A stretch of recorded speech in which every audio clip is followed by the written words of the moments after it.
Oi, Marcos, eu sou Valdir, bom dia. Minha mãe fala que você é um dos caras mais comediantes que existe. Eu? Ela Ela não te... conhece o filho dela, pô? Não, ela não conhece o marido dela, né? Não, começa mais lá atrás, né? Começa mais lá atrás. Ah, o erro tá muito antes. O erro vem lá da década de 60. É verdade. Bem-vindo, Valdir. Obrigado, Bem-vindo a essa obrigado. live aqui que a gente tem todos os dias. A gente decidiu fazer essa live para chamar os amigos, missiólogos, os missionários, os pastores e todo mundo assim que é do meio para a gente refletir um pouco sobre o momento que a gente vive atual, à luz da Bíblia, para a gente poder dar uma pastoral, uma palavra de oração e dicas, talvez, do que você está fazendo, que a gente pode fazer nesse tempo de repensar a vida, né? E é uma alegria porque eu, desde que eu era estudante de teologia, eu estudava os seus textos e a gente pude participar do PGM, por 3 anos caminhar com você mais perto, conhecer você e a sua família. Então, assim, os seus 4 filhos, ali é tudo cara Nossa! tarimba. Você vê, conheci todos, peguei peça de um, eu peguei todas as músicas do outro, mas foi muito gostoso. Então, eu queria primeiramente agradecer muito por você ter topado estar aqui com a gente para compartilhar um pouco aí do que você vive. Tamo aí, né, Marcos? Graças a Deus, é bom você lembrar um pouco dessa caminhada, né? Com você, com a tua família, né? Então, eu agradeço muito essa oportunidade e também esse tempo com a gente aqui.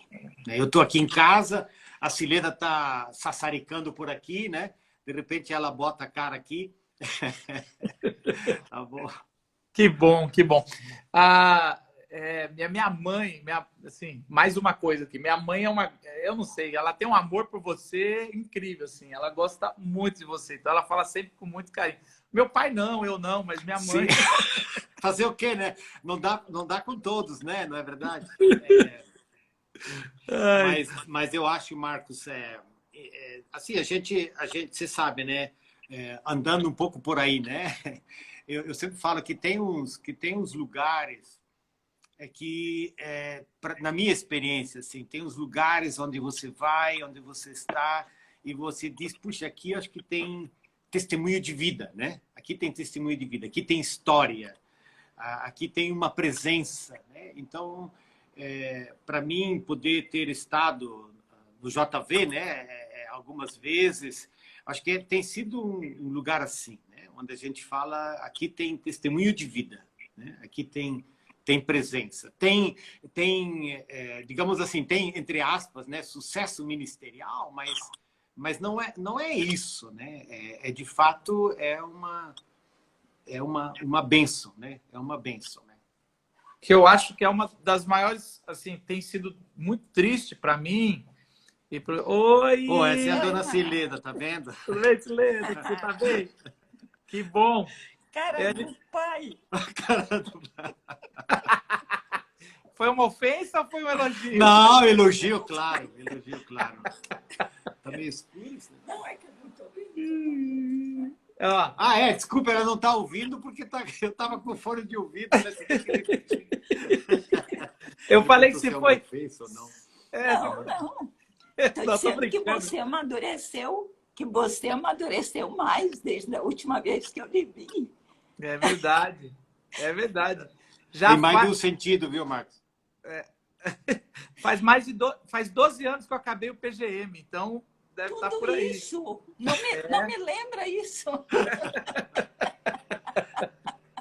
Que bom. Família querida, vocês. Abração.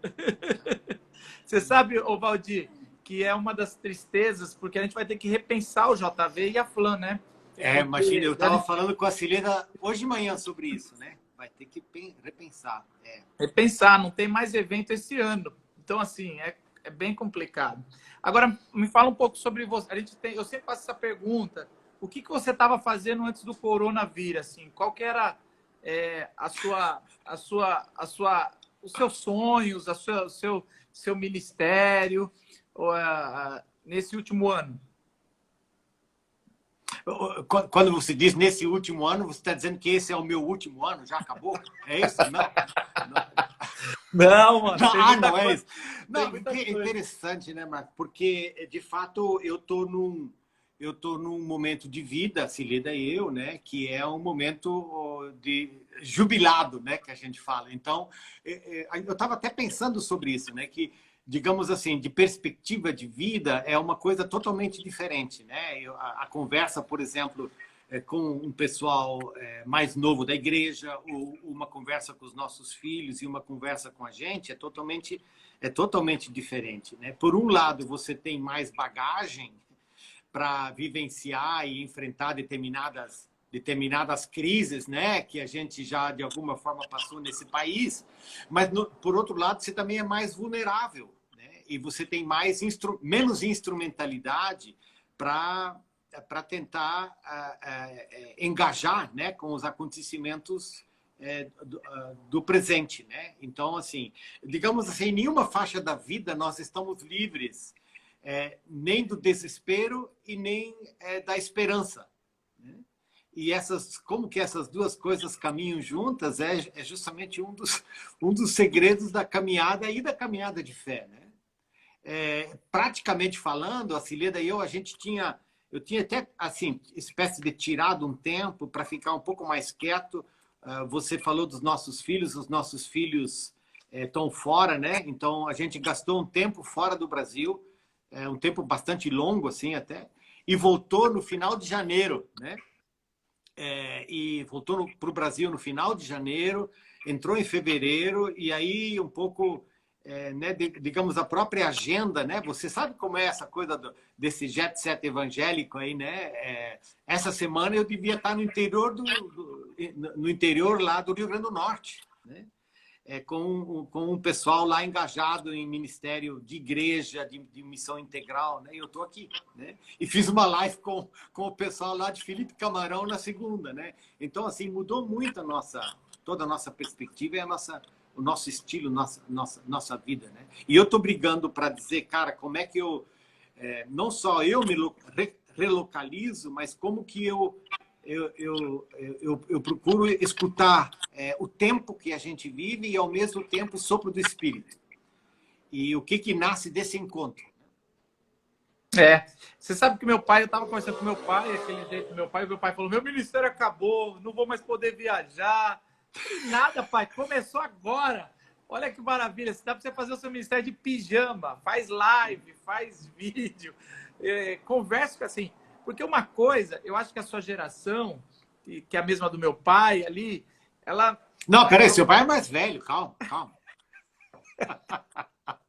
Você está falando de jubilar da periferia de 70 anos. Não, ele já me falou, pô, me jubilaram. O meu pai tá chorando. Mas eu tava assim, nem todo mundo gosta de falar numa tela e gravar um vídeo. Eu entendo isso. Mas quando a gente tem essa chance de fazer uma live... Não é lógico que ainda é falar numa tela, mas é interagir. E eu acho que, eu falei, pelo menos eu falando com meu pai, o seu ministério vai ser agora bater papo com pastores, vai ser muito mais, pode ser uma coisa mais produtiva, um novo tempo, e você não vai pegar mais. Meu pai sofreu, você sabe, 2 acidentes de carros gravíssimos nos últimos tempos, e aí eu já falei para ele assim, não é mais para ficar viajando, dirigindo. Não dá mais. Você sabe que o meu irmão escondeu a chave do carro no começo da quarentena, porque ele não entende que é para ficar em casa, ele ia lá sei lá, em Arujá o tempo todo. Então, foi mais ou menos assim. Eu acredito de que, de certa forma, pode ser esse um caminho para você, porque você já faz isso, você é entre aspas, grandes, um consultor de missões, de igreja, de liderança. De certa forma, é assim também. É bom ficar em casa um pouco. Mas, Marcos, sabe que eu acho que uma das coisas importantes é que tem algumas coisas que estão muito fundo dentro da gente, né? E isso mexe também com a questão da espiritualidade, né? Eu me lembro que quando eu saí do dia a dia da igreja aqui, tá, né? E aí reconfigura o tempo da gente. Eu disse para a Cileda, eu disse, acho que a coisa mais desafiadora vai ser dentro de mim, né? Porque dentro de mim é que tem uma central de fervilhamento, que às vezes que é isso que me impele para o bem e para o mal, né? Então, digamos, de alguma forma, a nossa geração, você falou teu pai, a minha geração, nós estamos viciados num determinado estilo. Uhum. E sempre é muito difícil você mudar estilo, porque significa mudança de cultura. E mudança de cultura é uma das coisas mais difíceis de serem feitas, né?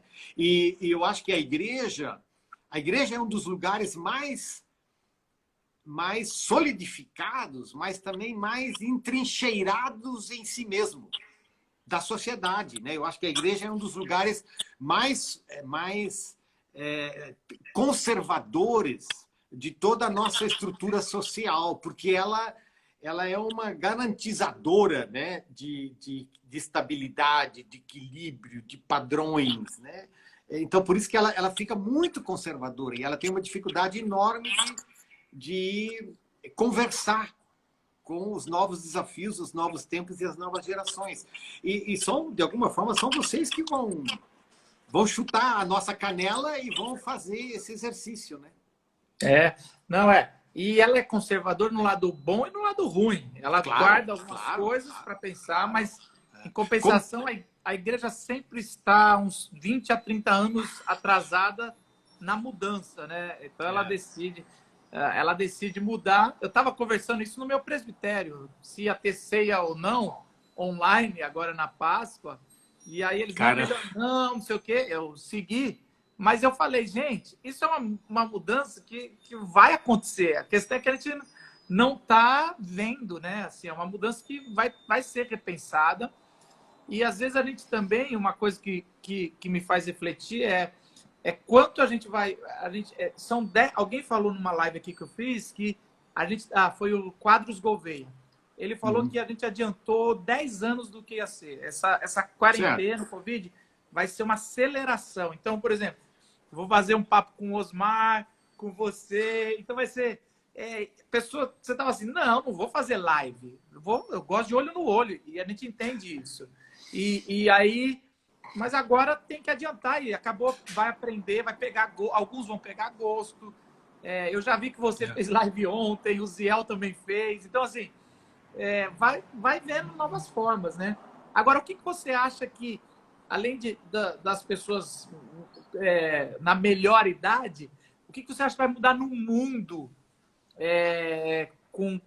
com essa pandemia? O que você acha, desde pequenas coisas ou grandes, o que você acha que o mundo vai ser sacudido ou não vai mudar, não? O mundo sempre não muda.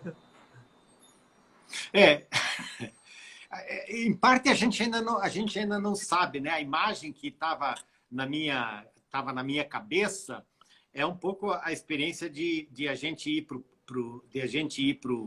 para a água, né? Na praia, e pegar um mar meio brabo, né?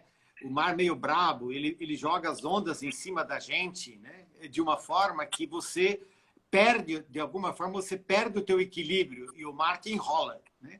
Então, naquele momento, naquela crise, tudo o que você precisa e quer eu preciso sair daquela convulsão, né? E para que depois eu possa voltar a me reequilibrar, né? Então, eu acho que nós estamos, nesse momento, todos vivendo isso, né? Nós estamos sendo levados de roldão por uma onda que, no momento, nós estamos buscando a água, né? Buscando o ar, desculpe, né? Porque estamos bebendo água, né? E precisamos achar o caminho de ficar em pé e vamos achar esse caminho de ficar em pé, né? Um cara que eu estava lendo, ele falava que a gente não está vivendo simplesmente uma interrupção do nosso tempo, né? A gente está vivendo uma ruptura, né? Esse era em inglês, né? Mas em inglês eu estava até buscando a tradução com a Cileda aqui, né? Ele estava falando de disruption, né? Quer dizer, nós estamos vivendo um momento de quebra de paradigma, né? o que você falou antes dos 10 anos, né? Que é esse o coronavírus como um acelerador do futuro. Então, eu acho que nós estamos vivendo isso. Então, não tem clareza. O que a gente já sabe é que não vai mais ser igual. Né? A gente não vai ter volta. E eu acho que essa é uma das grandes dificuldades para nós como igreja. Né? Porque a gente tem a igreja tem muita saudade de si mesma. Então a gente tem muita saudade daquela igreja, daquela velha igreja, né? E aquela igreja, ela não vai, como tal, ela só vai existir menor. E ela só vai existir mais de sintonia com o seu tempo e as novas gerações, né? Eu acho que esse é um dos grandes desafios, inclusive para os líderes, né? Para as pastoras, para os pastores, né? De cuidar da sua saudade do passado, para que ela esteja pronta para viver a ruptura que vai nos trazer um futuro diferente. Que não é um futuro ameaçador para nós do ponto de vista da nossa fé. Né?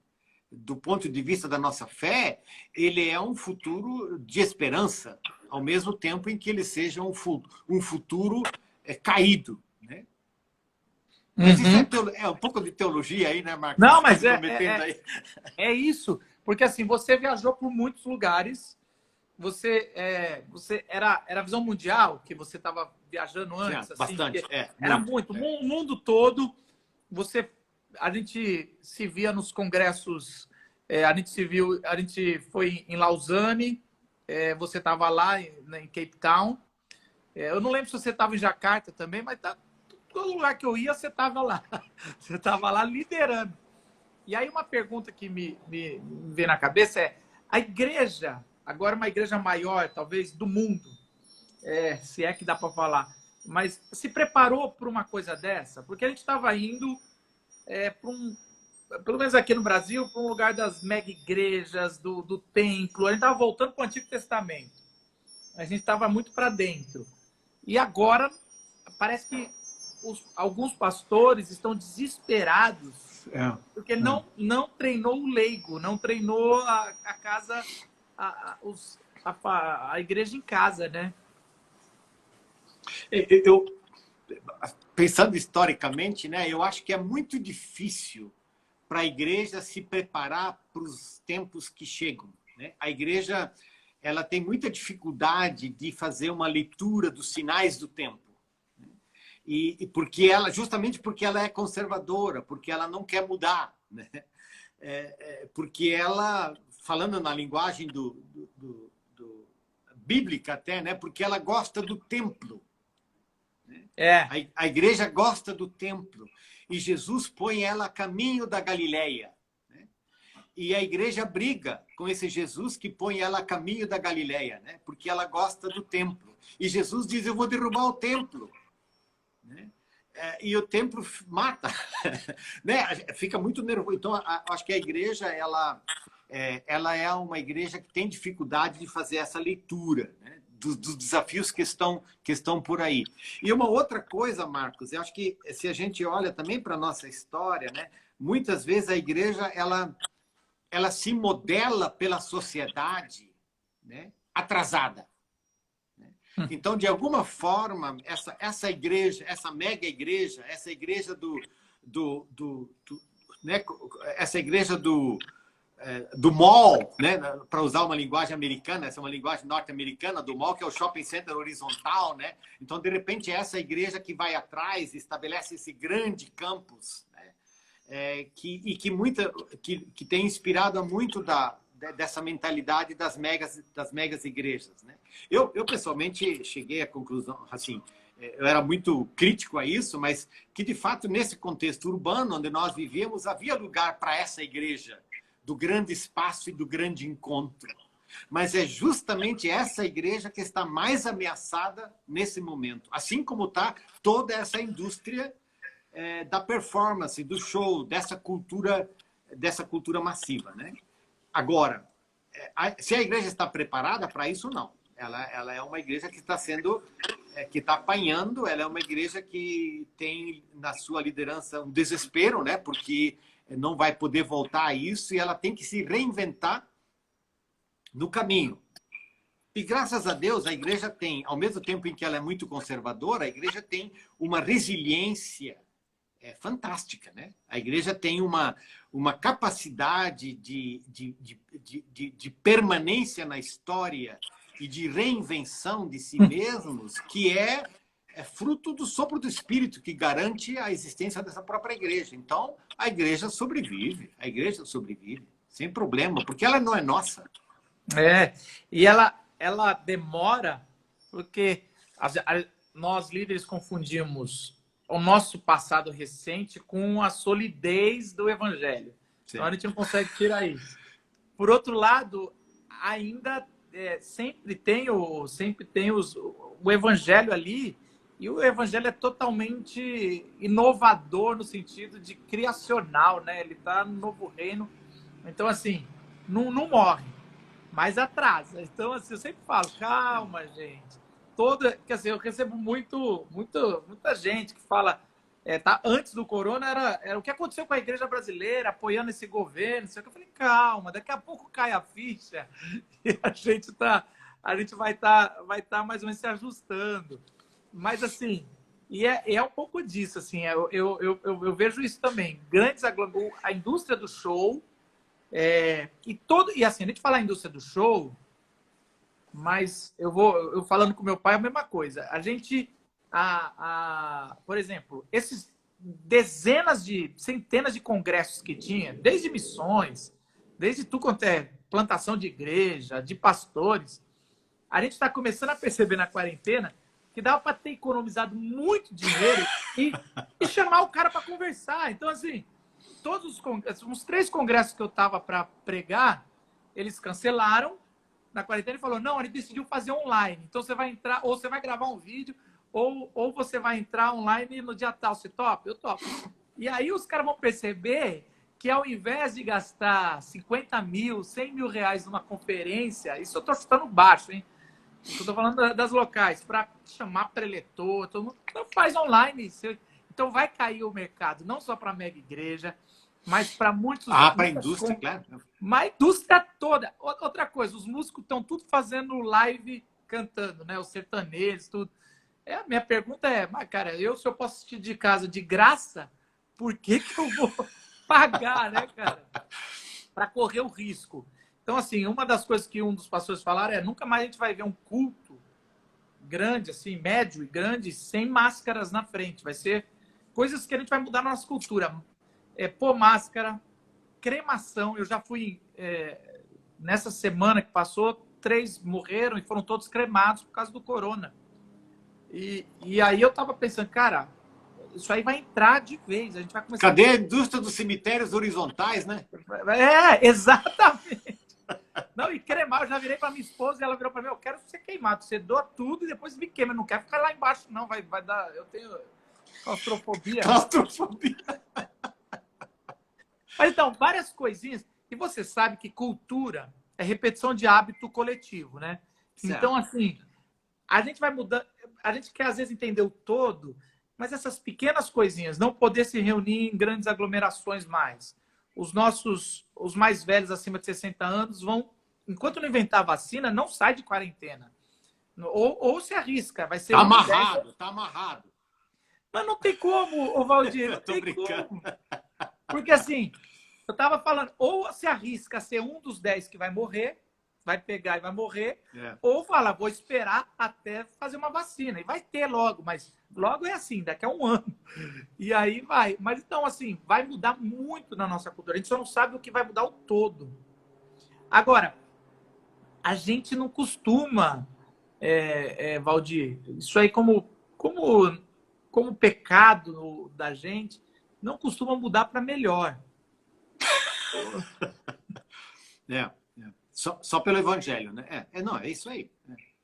A gente costuma ser... Eu vejo já a batalha dos países por respiradores e máscaras e os caras estão jogando baixo, mostrando assim, não, eu vou sobreviver, eu que vou fazer meu movimento político. Mas assim, o que você qual é o versículo que tem batido no teu coração, nos seus devocionais? Uma reflexão num tempo como esse, difícil.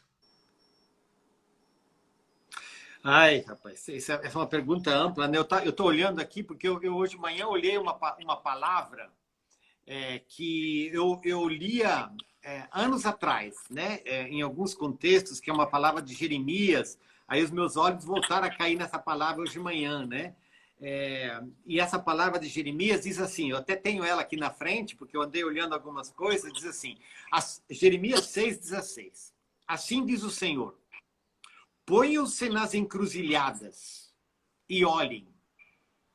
Perguntem pelos caminhos antigos. Perguntem pelo bom caminho. Sigam-no e acharão descanso. Mas vocês disseram, não seguiremos. Então, eu tenho lido esse texto... É Jeremias o quê? É Jeremias 6,16, né? Esse ponham-se nas encruzilhadas, né? Então, cara, olha o tempo que nós vivemos, olha a encruzilhada histórica na qual nós estamos, né? Então, assim, a igreja, ela não é uma... A igreja, ela não foge da realidade. A igreja não se esconde da realidade. Deus não tem medo da realidade. Pelo contrário, acho que tem duas categorias teológicas, né, Marcos, que são importantes para mim aí. Uma é a categoria da encarnação. Né? Deus não foge da realidade. Deus entra na realidade e ele entra nessa realidade da forma mais profunda, né? Belém de Nazaré, nascimento e cruz. Né?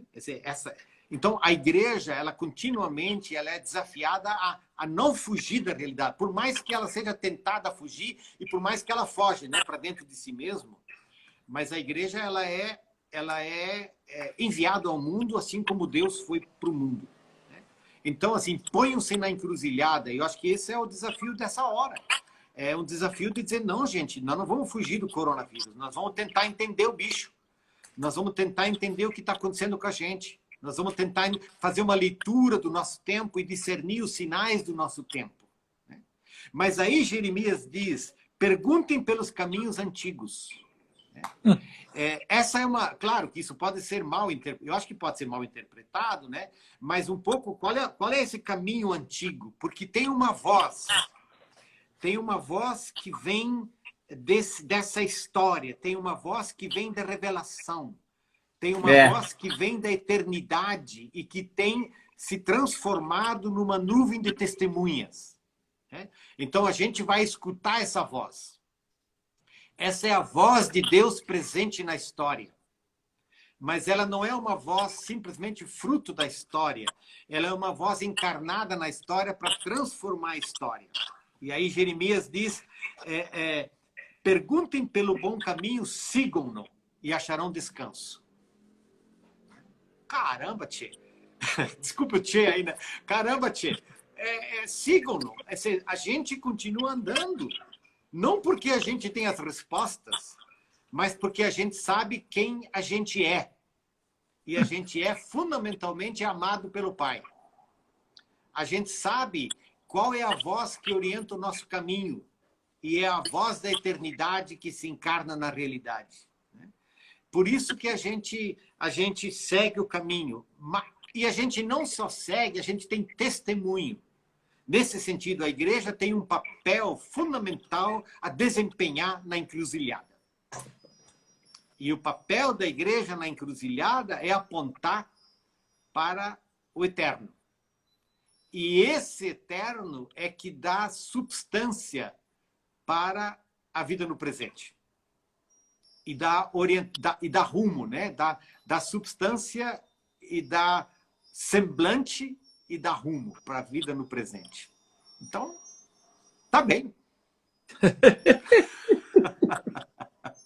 Muito bom, é bom ler os profetas, né, que passaram por pandemias, outras espécies tão enlouquecedoras. De certa forma, tem tantas analogias que a gente vai vendo que essa quarentena é um pouco de exílio, é um pouco de intertestamentário, se você pensar na alma, ela tem tantas... Ela é um pouco de deserto do povo hebreu, então, assim, é um tempo aí de vários pensamentos que eu tenho ouvido. E é muito boa isso. De uma certa forma, a gente tem que olhar para frente para mudar, e vai ter que mudar. Mas o texto fala, olha para trás também, cara. Não perde a história, não. E é isso, olhar para trás como Deus nunca abandonou a tua palavra, o teu povo e como ele caminha. A gente olha para trás para poder ir para frente, né? É verdade. Aliás, em tempos que os caras estão reinventando a história, né? De acordo com o seu bel prazer, é bom a gente olhar a história do povo de Deus. Agora, uma pergunta mais leve. Eu vou abrir o comentário aqui, porque o pessoal gosta de participar um pouquinho no finalzinho. E a gente vai... Deixa eu dar antes da gente começar a aterrissar aqui, eu queria dar 2 recados aqui. Primeiro, para o pessoal que esse bate-papo vai ficar por 24 horas no meu Instagram. Depois eu subo no YouTube. Então, eu sempre falo, se você gostou, faz um print aí do rosto bonito do Stornagel e escreve alguma coisa aí que Deus falou com você. Ô, Valdir, o que você tem de dicas aí? Eu gosto de também pegar isso, de livros, séries, EAD, qualquer coisa que dá agora. A gente sempre fala, leia a Bíblia. Então, eu já dou essa dica para você não precisa repetir, né? Nem vem. Todo mundo vai falar, leia a Bíblia. E é verdade, tem que ler a Bíblia, o seu devocional. Mas se a pessoa não quiser passar o dia todo lendo a Bíblia, você tem algumas outras coisas. O que você poderia dar uma dica? O que você tem lido? O que você tem assistido? Cara, não, eu tava pensando assim, o que eu tô lendo? O que eu tô fazendo? Eu acho que são, em termos de leitura, assim, de coisas, são 3 coisas. Uma delas, eu tô lendo o comentário da carta de Paulo aos Romanos. Então, geralmente, até a Cileda acho que está estranhando um pouco. Eu levanto, antes de tomar café, eu vou ler comentário de Paulo aos Romanos, do Karl Barth. O comentário de Paulo aos Romanos, de Karl Barth, é um calhamaço. Você está lendo em português, cara? Porque... Estou lendo em português. Nossa, me perdoa quem foi que fez essa tradução. Você já viu que os comentários é no meio do texto, então ele abre pochete e não fecha. Foi uma das leituras mais terríveis, assim, é ótimo, mas é pesado, é difícil. Mas assim, o comentário quase fui para o inglês ou para o espanhol, porque, cara, foi muito complicado na época. Isso eu li, eu acho que em 2001, o Ariovaldo Ramos. Parabéns! Que fez a gente ler esse negócio aí. Mas sabe, e aí? Não, mas tu sabe que eu tinha esse comentário, eu tenho ainda, né? Só que eu tenho ele, cara, em alemão gótico.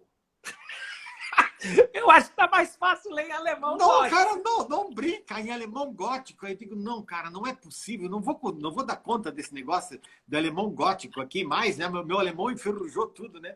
E aí eu fui pro português, né? Mas o Eugene Peterson, eu acho que é um cara que vale a pena você dar uma lida nesse, assim, você não, né? Mas assim, nós dar uma lida nesse tempo. Mas o Eugene Peterson fala um negócio. Ele diz, olha, durante anos da vida dele, todos os anos ele fazia uma espécie desse exercício de leitura de alguns dos textos que são históricos, né? Confissões de Agostinho, Dietrich Bonhoeffer, né? E esse comentário de Karl Barth. Então, assim, tem algumas coisas que são clássicas e são importantes, né? Então, eu disse até para a Cileda que nos últimos anos eu tenho gasto muito mais tempo com os evangelhos do que com as cartas paulinas, né? Eu sou assim aficionado pelas histórias, né? Pelos relatos, né? Mas tá lendo Karl Barth, tá lendo essa Romanos, acho que tá dizendo, puxa vida, tem coisa aí que eu não tinha visto.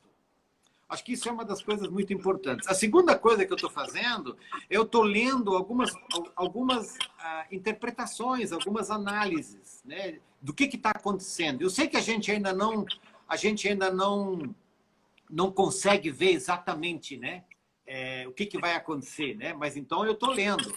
E eu até, eu estava dizendo, acho que são 3 peças que me ajudaram. Uma delas, eu li Eliane Brum. A Eliane Brum falando, olha, o mundo pós-coronavírus já começou. Né? E qual que é o livro? Não, digamos, essas são leituras mais ocasionais. A Eliane Brum publica no El País, né? Tá. Mas então eu li. Depois eu li um outro texto sobre que é justamente de um americano, Andy Crouch. Andy Crouch é um cara que, junto ele com alguns outros autores, e ele escreveu um texto sobre o que vai acontecer com a gente, com a igreja, com organizações cristãs. Então ele fala da tempestade, do inverno e da idade do gelo. Né?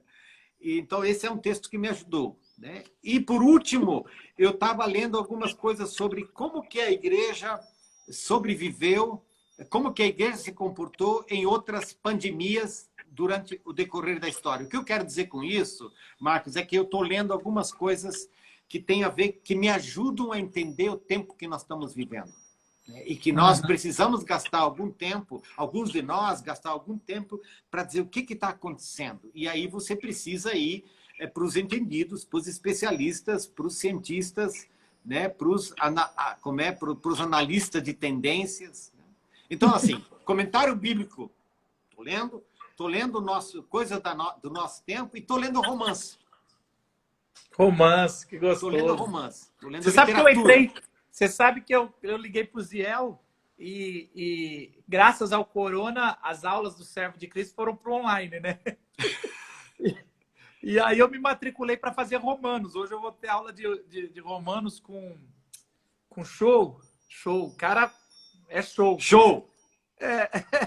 E tem também... Romanos é um lugar onde eu estou aterrissando. O pessoal perguntou qual é a editora...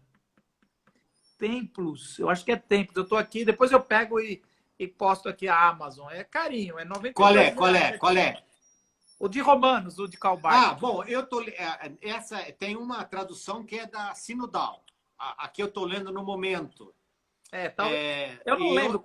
Eu não lembro, deve ter tido mais traduções. Sim, mesmo. tem uma outra que eu acabei até, porque essa, para falar a verdade, essa aí eu tenho emprestado, né? Depois do Alemão Gótico, eu fui emprestado um amigo, agora eu comprei uma outra, deve estar chegando aí. E uma outra pergunta aqui, eu estava vendo, Marcos, é se eu leio Pagola. Pagola é um cara que eu leio. Pagola eu leio. Eu nem sei quem é. Quem é o Pagola? Pagola tem um livro muito substancial sobre Jesus. Né? Então, Pagola é um autor espanhol, né? É um católico espanhol, e ele, nesse livro sobre Jesus, ele procura traçar um pouco o itinerário, não só geográfico, mas do Jesus histórico. Né? Tá. E realmente esse tem sido uma coisa boa para nós. No momento é a Cileda que está lendo. Olha, esse aqui é o Pagola. Esse é o Pagola. Olha o tamanho desse bicho. Bom, também, né, com essa quarentena toda, pode ser mais grosso, né? Mas você nunca correu de livro de calhamaço, não. Mas que bom, que bom ouvir isso. Eu queria que... O pessoal está aqui, tá todo mundo postando aqui. Depois que a gente acabar, também eu pego aqui, dou uns print, pego uns links bons lá da Amazon e ponho aqui. Agora, uma consideração final e uma oração para a gente acabar, encerrar aqui. E agradecendo já também de novo por esse tempo gostoso. Vamos fazer mais vezes isso. Eu acho que é o caminho, ó. Agora tem que arranjar um jeito de pedir uma oferta também. Porque ninguém sobrevive de live. Mas eu queria que você desse assim, suas considerações finais, o que tem aí, e depois orasse pela gente, porque assim, a gente ri bastante, se diverte, mas é bem... Quando a gente vê um outro lado aí, está sendo bem difícil. Assim, eu vejo não só pessoas perdendo emprego, mas a morte muito, muito mais clara do que sempre esteve, mas agora está mais triste nesse momento. Às vezes, alguns como nós, né, Marcos, a gente não resiste uma piadinha, né, uma gracinha, alguma coisa assim, não é? Mas eu acho que não tem como não dizer, olha, nós vivemos um tempo de nuvens, né, sobre nós, onde nós temos perguntas, nós temos medo, nós temos angústia, né, nós temos solidão, né? Então, acho que a gente precisa ter muito assim eu acho que do ponto de vista até pastoral, né, essa é uma postura muito importante, né? Nós precisamos escutar, sintonizar com, abraçar as agonias e os medos e as angústias que estão presentes na vida das pessoas, da sociedade, das famílias, né? Nós precisamos ter consciência dos conflitos que se agudizam nesse período de quarentena, né? Onde as pessoas, de repente, estão se chocando, né? Então, assim, eu acho que a igreja, de novo, a gente não foge dessa realidade, né? Mas a gente sabe que nada nos separará do amor de Deus. Então, essa palavra do apóstolo Paulo, de Romanos 8, ela é uma palavra fantástica, né? Porque diz, nada nos separará do amor de Deus, nem coronavírus. Nem coronavírus. Nem coronavírus, com todas as suas consequências. E a gente abraça isso, a gente agarra isso. Não é que a gente está pronto com tudo isso. Não é que a gente nunca tenha dúvidas, não tenha medo. Não, a gente tem sim. A gente, como é que Lutero falava, né? Que nós somos todos mendigos. A única diferença é que a gente sabe onde tem pão. Né? Então, assim, a gente faz parte da agonia dessa hora, mas a gente sabe de onde vem a fonte que nos alimenta e nos dá sustentabilidade para esse tempo no qual nós vivemos, que nós atravessamos com oração, que nós atravessamos com mergulho na palavra, né? Gestando intimidade com Deus, e nós estamos numa renovação de vocação. Né? Porque eu acho que uma das coisas bem difíceis para mim, Marcos, é que toda a minha teologia, de alguma forma, é uma teologia para fora, e agora todo mundo fala para mim, ô velho, fica dentro de casa. Mas que esse movimento para dentro não pode evitar de que a igreja tenha o seu movimento para fora, porque ela é uma igreja para o outro. E descobrir o jeito de abraçar esse outro virtualmente, eu acho que é um dos desafios e um dos convites dessa hora, né? Então, te agradeço muito a conversa. Obrigado. Você pode orar pela gente, querido? Posso. Senhor, nós te agradecemos porque nós bebemos da fonte da vida eterna. E essa fonte da vida eterna nos alcança pelo teu Espírito, através da tua palavra, nos alcança em Jesus.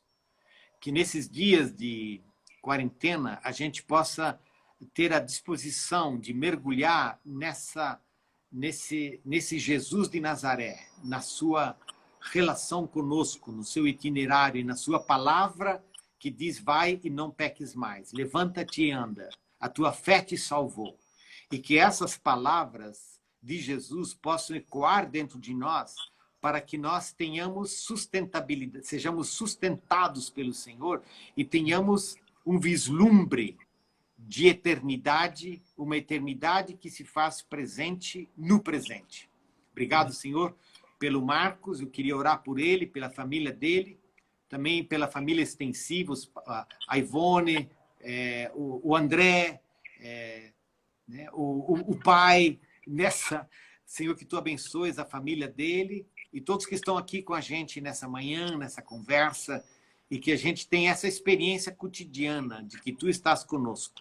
E a tua presença conosco nos ajuda a caminhar no decorrer desse tempo. Em nome de Jesus. Amém. Amém. Amém. Obrigado, um abraço aí para todo mundo. Fica em quarentena, hein, meu irmão? Você também, cara, sai daí. Tá bom. Não, tô bonitinho aqui, tá bom? Tá bonitinho. Os filhos estão cobrando para você ficar. Nossa, tá louco. Tá bom, abraço. Deus abençoe. Abraço. Tchau, tchau. Tchau, tchau.